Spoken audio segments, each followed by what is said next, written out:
Hello guys, so bali pagkatapos panoorin yung video ng dropshipping, punta kayo sa bandang baba. Yan, register nyo yung first name nyo, middle name, contact number, first name, last name, contact number, email address, mali ako rin nalagay. Tapos, yung importante yung email address nyo dahil kapag nakalimutan nyo yung password nyo, dyan yan isi-send.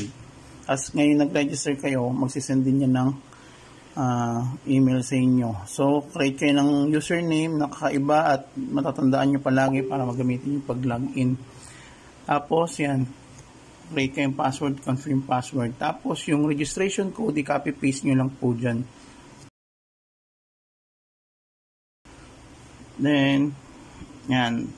Submit nyo lang. Pag na-submit nyo na, registration successful, click nyo yung login here. Yan.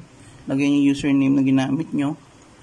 Password, tapos pasok kayo sa dashboard ng dropshipping. Makikita nyo yung mga options nyo na pwede nyong bilhin to activate your dropshipping account. So option 1 hanggang option 5 ay 398 pesos. Yung option 6, 7, and 8 is 1,500. Andyan naman yung inclusion. Makikita nyo kung ilang perfume, ilang relaxing oil.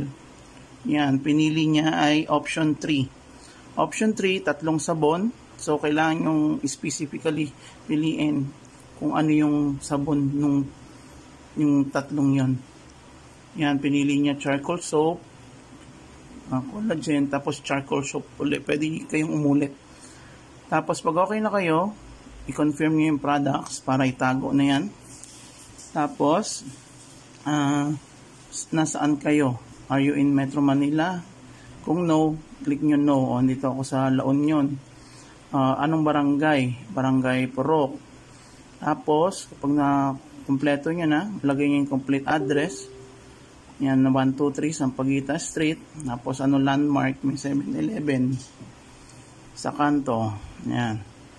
Tapos, submit address. Pag na-submit nyo yung address, antayin nyo lang.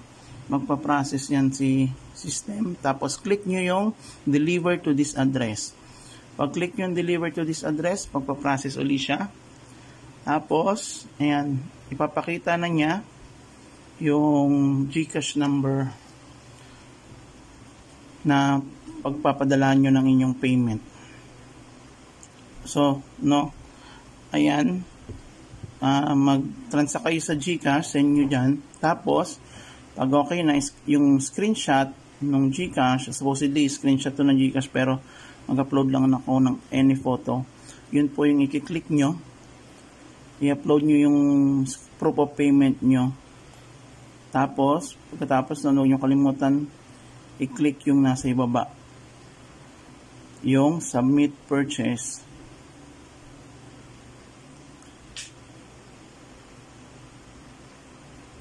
Ayan. Click nyo yung submit purchase dahil kompleto na yung products. Ayan.